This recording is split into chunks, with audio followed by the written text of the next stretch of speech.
오늘 설교 내용을 주로 이루는 것은 그 보리밭에 있었던 밭주인 로아스와 또 이주민이었던 룻의 대화입니다. 여러분, 오늘 본문의 말씀 속에 들어가서 그 대화들 안에 담긴 의미들을 추적하면서 특히 하나님께서 오늘 우리들을 어떻게 대하시는지 그 방식들을 묵상하면서 은혜를 나누도록 하겠습니다. 그 상황에서 입을 연 보아스의 첫 음성은 오늘 우리들의 마음을 울립니다. 보아스가 룻에게 이르되 내 딸아 들으라. 뭐라고 불렀습니까? 내 딸아. 여러분, 지금 이 말 한마디가 지금 이 이야기 속에 쌓인 모든 긴장감들을 와르르 무너뜨립니다. 특별히 이 호칭은 지금 겹겹이 그 룻을 둘러싸고 있는 모든 편견, 또 차별, 이 모든 것의 경계선을 다 없애버리고 있어요. 여러분, 이 말 한마디로 룻은 더 이상 이방인으로서의 차별을 받지 않게 되었어요.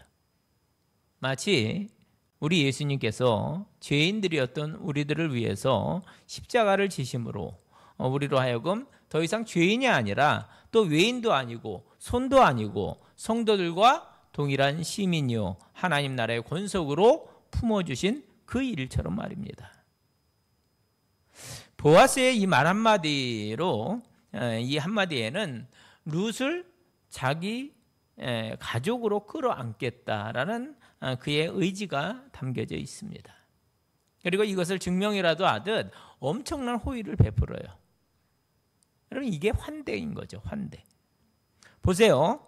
본문에는 그날 룻이 보아스로 받은 네 가지 특별한 환대가 이제 드러나고 있습니다. 여러분, 첫 번째 환대는 8절에 나오는 말씀 그대로 이 밭에서 이삭을 주우라는 허락입니다. 여러분, 그동안 눈치를 주었던 그 완장찬 그 일꾼 권위가 다 사라진 거예요. 왜요? 무려 주인의 허락이 주어졌기 때문입니다. 이삭을 주우러 다른 밭으로 가지 말며 여기서 떠나지 말고. 여러분, 보아스는 알고 있었던 거죠. 만일 룻이 또다시 다른 이의 밭으로 이렇게 가면 거기서 또 차별받고 또다시 상처를 입을 수 있다는 것을 보아스가 안 거예요.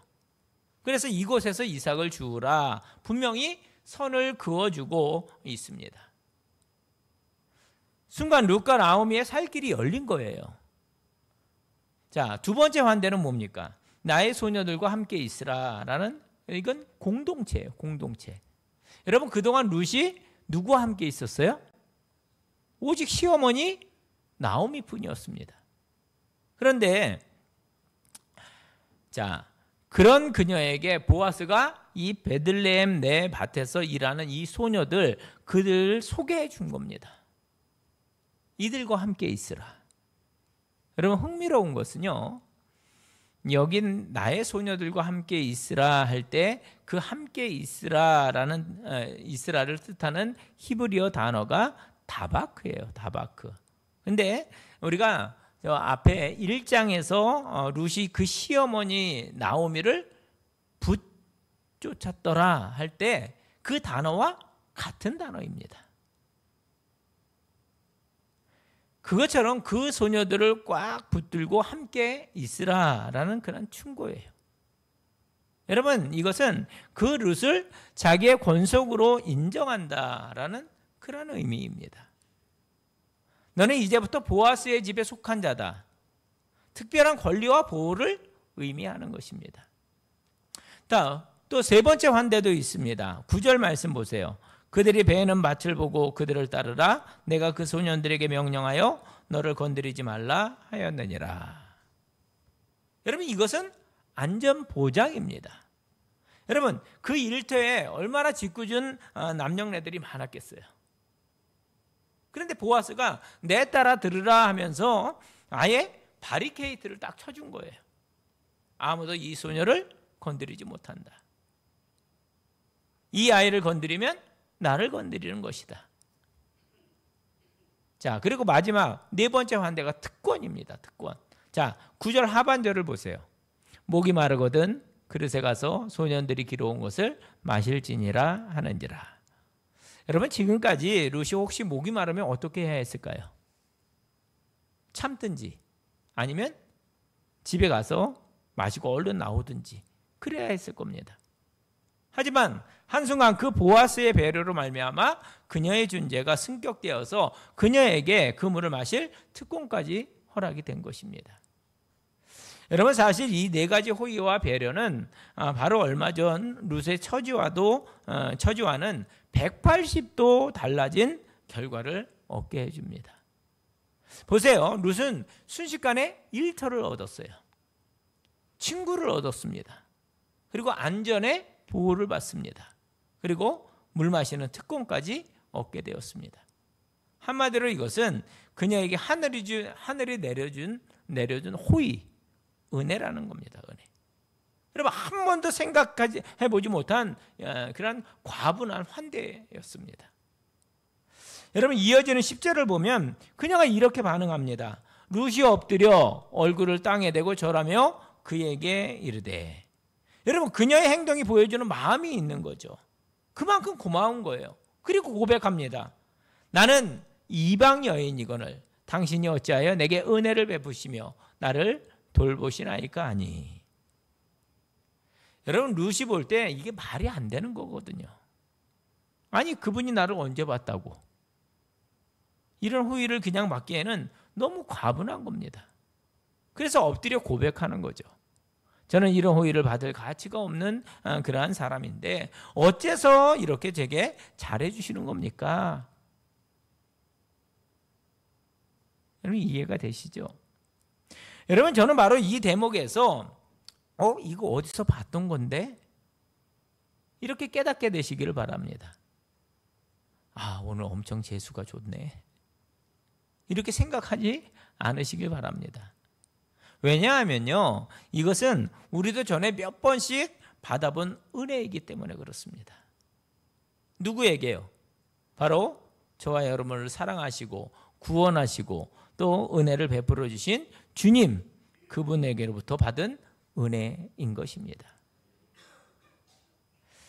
룻기를 대하면서 저는 오늘 우리에게 또다시 주님께서 나에게 베풀어 주셨던 이 은혜와 사랑에 대한 감사가 다시금 불일듯 일어나게 되시기를 주님의 이름으로 축원을 드립니다. 주님, 지난 삶의 여정 중에 결코 쉽지 않은 그런 흉년을 제가 경험했는데 또 제가 모압 땅에 하나님께 여쭙지도 않고 이렇게 갔다가 이러저러한 어려움을 당했는데 하나님의 은혜를 구하며 다시금 이 베들레헴으로 또 이 용인 땅으로 들어왔는데 여전히 만만치 않은 그런 인생이었습니다. 남의 땅에 들어가서 이렇게 눈치나 보면서 서성이던 룻처럼 내가 참 암담했는데 그랬던 저에게 주님 헤세드의 사랑과 은혜를 베풀어 주셔서 여기까지 이르게 하셨습니다. 참 감사합니다. 그 은혜가 너무너무나 큽니다. 여러분, 그 고백이 우리에게 있어야 된다라는 겁니다. 여러분, 룻의 보아스를 향한 그 감사의 고백은 오늘 우리의 주님을 향한 분명한 감사가 되어야 될 줄로 믿습니다. 그 룻의 이야기를 오늘 나의 이야기로 삼는 거죠. 계속 보세요. 룻의 그 감사 고백을 들은 보아스가 다시금 대답하는데 너무너무 감동적입니다. 여러분, 여러분이 그날 그 자리에 가서 눈앞에서 보면서 함께 11절, 12절 말씀을 우리 함께 합독하도록 하겠습니다. 함께 읽습니다. 시작. 보아스가 그에게 대답하여 이르되 내 남편이 죽은 후로 내가 시어머니에게 행한 모든 것과 내 부모와 고국을 떠나 전에 알지 못하던 백성에게로 온 일이 내게 분명히 알려졌느니라. 여호와께서 내가 행한 일에 보답하시기를 원하며 이스라엘의 하나님 여호와께서 그의 날개 아래에 보호를 받으러 온 내게 온전한 상 주시기를 원하노라 하는지라. 아멘. 여러분, 잘 보세요. 보아스가 왜 그 호의, 왜 그 은혜를 베풀었느냐? 두 가지 이유가 나오고 있습니다. 두 가지 이유. 우선 룻에 대한 소문 때문이라는 거예요. 분명 그 처음에는 이 나오미와 룻의 출연이 그렇게 긍정적인 그런 이야기가 아니었을 거예요. 우리가 앞에서 좀 살폈습니다만 굉장히 보수적인 베들레헴 시골 동네잖아요. 금방 엘리멜렉 가문이 어떻게 망했는지에 대한 그 이야기가 뒷담화의 재료가 되었을 겁니다. 별로 큰 뉴스거리도 없는 베들레헴이라고 하는 그 작은 동네에 여인들이 나타난 형국이잖아요. 여러분, 소문이라는 게 원래 그렇잖아요. 말에 말이 붙고 또 억측에 억측도 더해지곤 합니다. 그래서 요만한 소문이 점점 커져요. 하지만 그 부정적인 소문은 금세 가라앉습니다. 왜요? 나오미와 룻의 행동 거지 그걸 보면서 그들이 어떤 사람인지 금방 알아챈 거죠. 아이고 그랬구나. 아유 불쌍해서 어째. 게다가 보아스의 인품이 어떠한지를 우리 이미 보았습니다. 보아스는 이미 룻이 그 어떤 마음으로 시어머니를 따라왔는지 그리고 그녀의 행동 거지를 통해서 그녀가 어떤 사람인지를 바로 파악을 했어요. 그래서 나온 말, 내 남편이 죽은 후로 내가 시어머니에게 어떻게 성심성의껏 대했는지 또 내 나라를 떠나서 이 백성에게 온 일이 내게 분명히 알려졌단다. 여러분 그 뒤에 생략된 말이 있네요.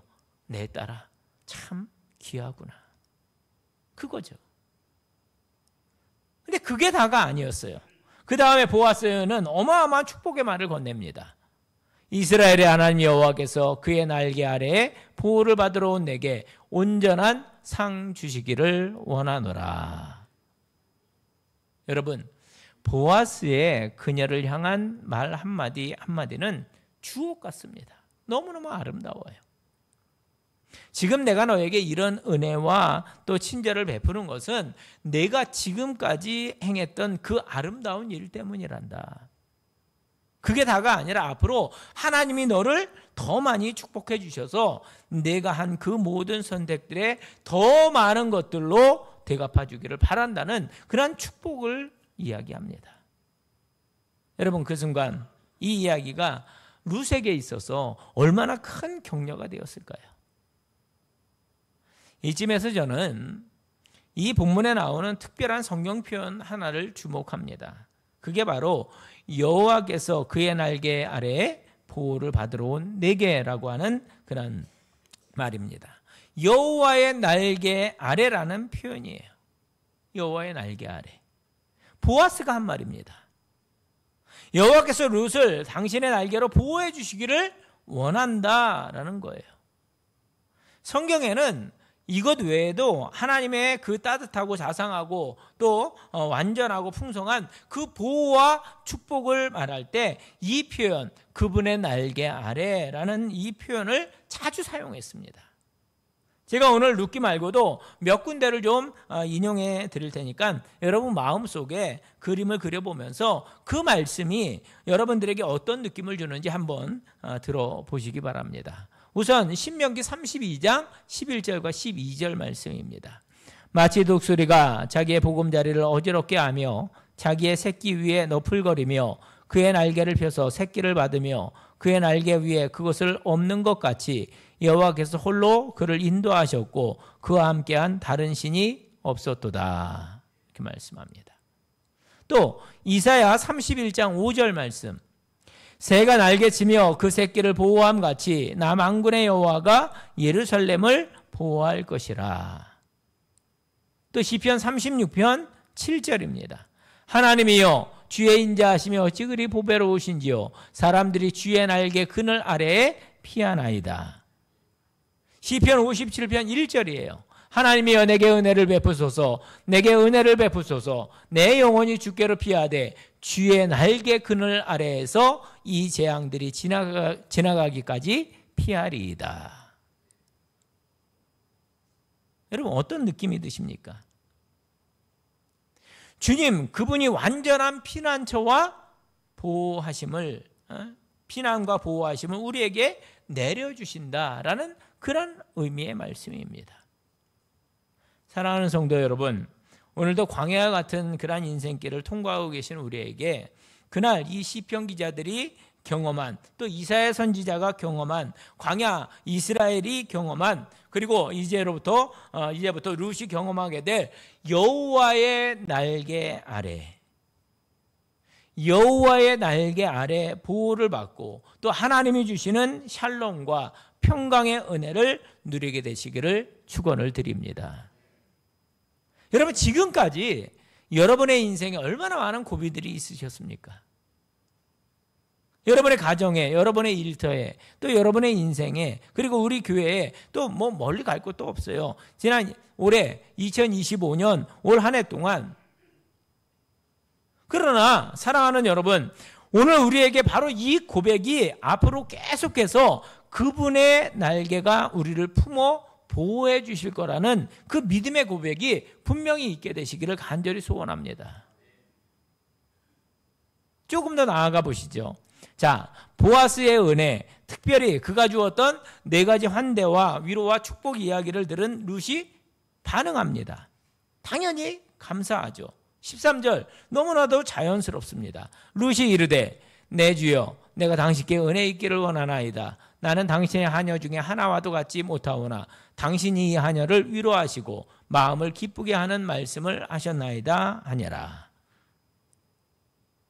자, 서로 이렇게 대화를 주고받으면서 서로 미소 짓지 않았을까요? 보아스의 그 모든 말과 행동과 표정이 룻에게 어마어마한 위로와 기쁨이 되었던 게 분명합니다. 그리고 우리도 미소를 지어요. 아, 참 다행이다. 이제 살 길이 열렸구나. 그리고 나서 룻기의 저자는 잠깐 입을 다물어요. 13절 이 고백 후에 14절까지 그 사이에는 잠깐의 그 여백이 보입니다. 틀림없어요. 그 대화를 마치고 룻은 부지런히 이제 이삭을 줍기 시작했을 거예요. 여러분, 이 장면을 한번 상상해 보세요. 룻이 너무도 감사하게 그 이삭들을 하나하나 주어서 품 안에 소중히 품습니다. 그리고 보아스도 나름대로 이것저것 다니면서 지시하고 팔을 걷어붙이고 일을 도우며 나름대로 그 밭에 보리추수를 진행을 합니다. 오늘 우리가 마지막으로 살피려고 하는 장면은 그 보리밭 한 구석에 있었던 그날의 식사 시간에 관한 그런 겁니다. 열심히 곡식을 주우면서 일하다 보니까 어느덧 밥때가 되었어요. 밥 먹고 합시다. 좀 쉬었다 합시다. 얼마나 반가운 소리예요. 여러분, 밭에서 일하다가 논에서 일하다가 음식 드셔보셨어요?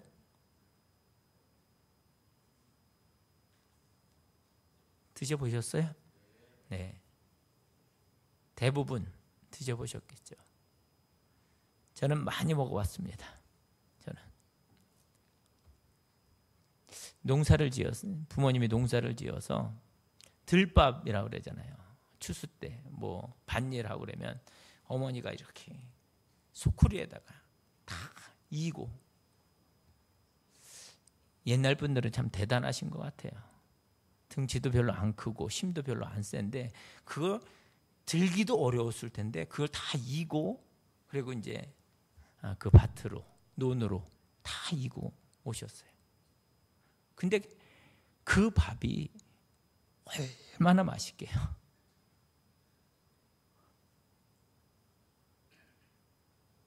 반찬도 그렇게 많지 않아요. 주로 이제 김 다 구워가지고 성냥 다 꽂아가지고 날아가지 않게. 그리고 김치, 찌개 이렇게. 근데 얼마나 맛있어요. 평상시에 집안에서 먹던 것보다 훨씬 더 많이 먹습니다. 또 지나가는 사람이 이렇게 불러서 같이 먹자고.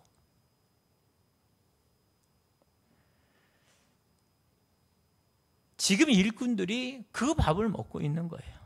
그 밥을. 그런데 룻이 보이질 않아요. 어디 있을까요? 틀림없이 그녀도 배고플 텐데 저쪽에 있어요.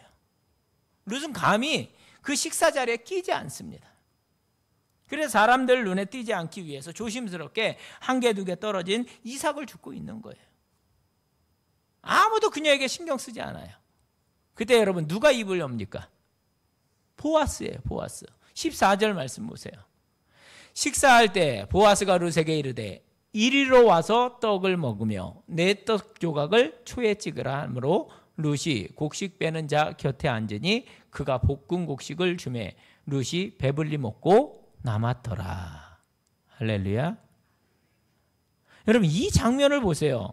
그 무시받던 이방 여인을 직접 챙겨주는 주인 보아스. 일꾼들이 깜짝 놀랐겠죠. 아니 조금 전에 주인이 룻에게 이삭을 주어도 된다. 그렇게 허락하면서 이것저것 뭐 챙겨준 것도 놀라운 일인데 이제는 일부러 그 식사 자리에 초대해서 일부러 앉히고 떡을 주며 초를 찍으라.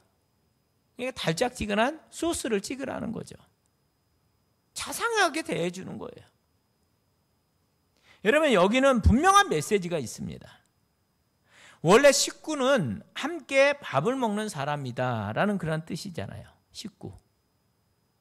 거기는 잠깐 온 사람들이 다 포함돼요. 그게 식구라는 단어가 가지고 있는 힘입니다. 따라서 지금 보아스가 그 식탁으로 룻을 초대했다. 이건 굉장한 의미가 담겨 있는 겁니다. 엄청난 환대예요. 여러분 이 환대의 사전적 의미를 아십니까? 환대는 낯선 이에게 자리를 만들어주는 거. 이게 환대입니다. 맞습니다. 여러분 여기서 낯선 이가 누구예요? 룻이죠. 이방 땅에서 온 사회적 약자. 그리고 보아스가 그녀를 자기 식탁으로 초대한 것의 의미는 틀림없습니다. 너는 더 이상 이방인이 아니다. 대신 너는 우리의 식구다. 그리고 이건 옆에 있던 다른 일꾼들에게 자명하게 전달된 메시지인 것입니다. 여러분 저는 여기서 한국적인 정서를 느낍니다. 요한복음 21장에 보면 식탁 이야기가 나옵니다. 디베라 바닷가에서 실패했던 제자들을 다시 만난 주님은 그 제자들에게 너 그때 왜 그랬어? 그렇게 말씀하지 아니하시고 대신 와서 조반을 먹으라고 말씀하십니다. 그것도 똑같아요. 식탁으로의 초대, 환대입니다. 환대. 의미는 뭐예요? 너는 나를 부인하고 또 배신했지만 나는 내가 식구가 아니라고 생각한 적이 없다라는 선언인 것입니다. 그래서 이 보아스가 구약에서 신약의 예수님을 예표하는 사람이라고 그렇게 이야기하는 거예요. 근데 보아스의 환대는 끝이 없습니다. 14절에 보면 떡 먹었잖아요. 그 다음에 그는 볶은 곡식까지 내어주며 룻을 챙깁니다. 언제까지? 그녀가 배불러질 때까지. 보면은 그녀가 배불리 먹고 어떻게 됐다고요? 남았더라 이렇게 이야기합니다. 여러분 룻기 저자가 왜 이런 표현을 썼을까? 의도가 있는 거예요. 배불리 먹고 남았더라. 여러분 얼마나 오랜만일까요? 그녀가 그렇게 음식을 남을 때까지 먹어본 게 언제였을까? 보아스의 배려와 사랑은 이렇게 늘 넉넉하고 넘쳐난다. 바로 우리 하나님이 우리에게 베푸신 사랑만큼 말입니다. 여러분 룻의 분위기를 보세요. 룻은 단 한 번도 흐트러짐이 없습니다. 대바라지지도 않았어요. 따라서 이건 보아스가 계속 보이게 또는 보이지 않게 룻을 권한 거예요. 더 먹어라. 이것도 먹고 이것도 찍어 먹어봐. 여러분 부모님들이나 또 할아버지 할머니들이 손주들에게 또 자녀들에게 그러잖아요. 이것도 먹어 저것도 먹어. 아마 그 마음 여러분 그 마음을 아실 거예요. 애들이 잘 먹으면 계속 그걸 먹이고 싶거든요. 내가 안 먹어도 배불러요. 글쎄 모르겠어요. 내가 안 먹는데 진짜 배부른지. 그렇게 잘 먹는 거 보면 근데 내가 너무 좋아요. 기쁩니다. 여러분 이것이 바로 우리를 향한 우리 하나님의 헤세드의 사랑인 줄로 믿습니다. 주님은 원래 그런 분이시죠. 요한복음 10장 11절 말씀, 내가 온 것은 양으로 생명을 얻게 하고 더 풍성히 얻게 하려는 것이라. 할렐루야. 이게 주님의 우리를 향한 마음인 줄로 믿습니다. 축복합니다. 저와 여러분, 또 우리 교회가, 또 우리의 믿음의 여정이 이렇듯 베들레헴의 떡집에서 풍성한 떡으로 배부름을 경험하는 인생과 교회가 되시기를 간절히 축원을 드립니다. 적용이 어렵지 않아요. 자, 우리의 영혼이 하나님의 말씀으로 온전히 채워져서 만족해서 영적인 배부름을 경험하게 되시기를 축복합니다.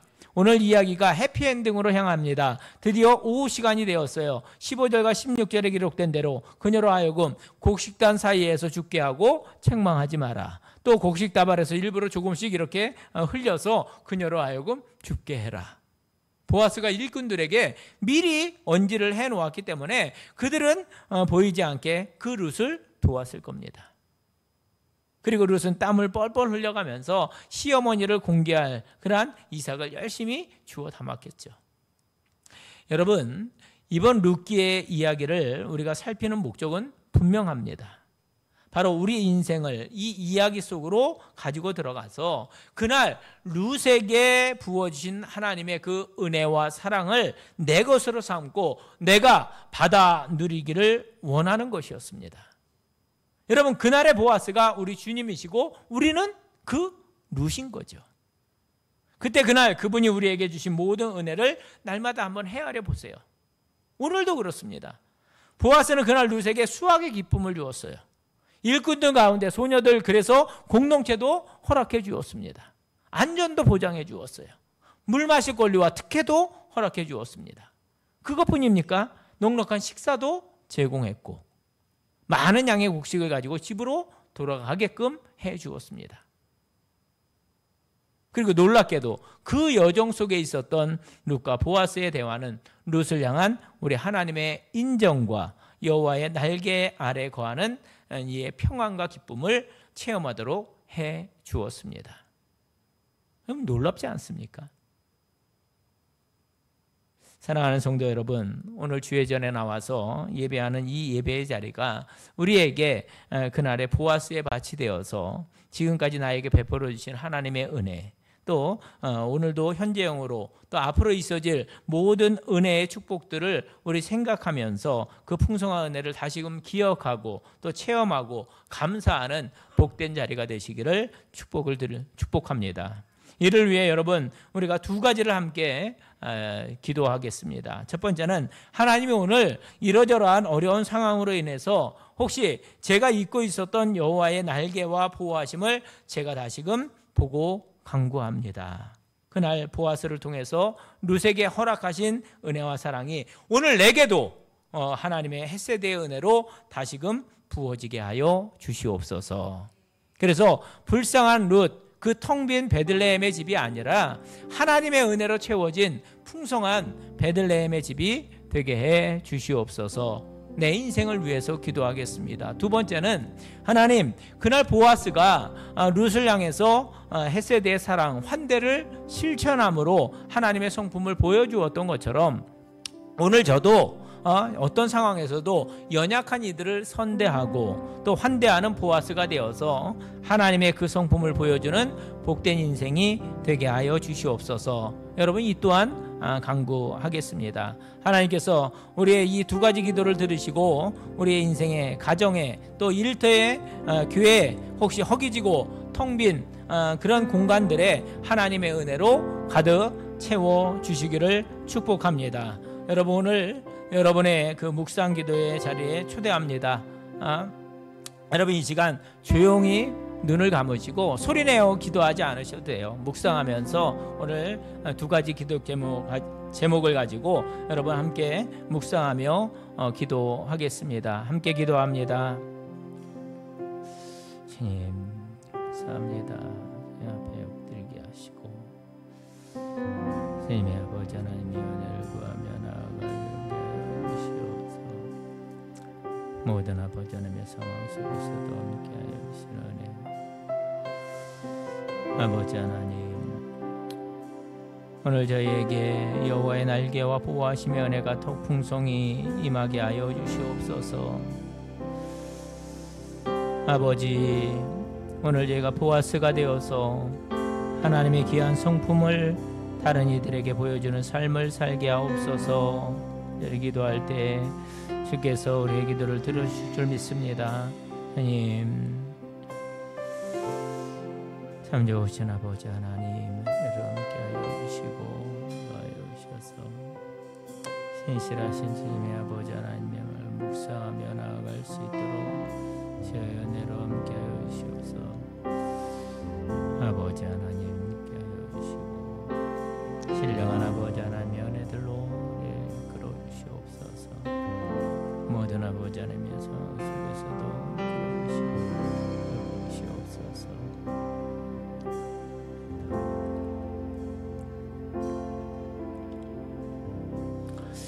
사랑의 하나님, 루카 보아서의 이야기를 통해서 우리에게 부으신 하나님의 사랑과 은혜의 풍성한 헤세드의 축복을 되돌아보고 감사하게 하시니 감사합니다. 이 시간 우리 예배자들에게 부어주시는 축복으로 그 보아스의 보리밭에 일어났던 놀라운 일들이 오늘 우리 하주교회 성도들 한 분 한 분의 인생과 가정에 똑같이 일어나는 축복을 내려 주시옵소서.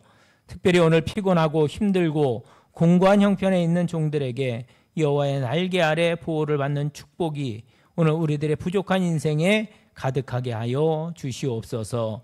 또 우리들의 부족한 떡집에 보아스의 그 헤세드를 통해 주신 하나님의 곡식들이 가득하게 하여 주시옵소서. 이제 나아가 이번 한 주간 그 헤세드의 사랑을 우리 또한 실천함으로 부족한 이들, 필요한 이들, 격려가 필요한 이들을 잘 보듬고 환대를 실천하는 하나님의 사람들 되게 하여 주시옵소서. 예수님의 이름으로 기도하옵나이다. 아멘.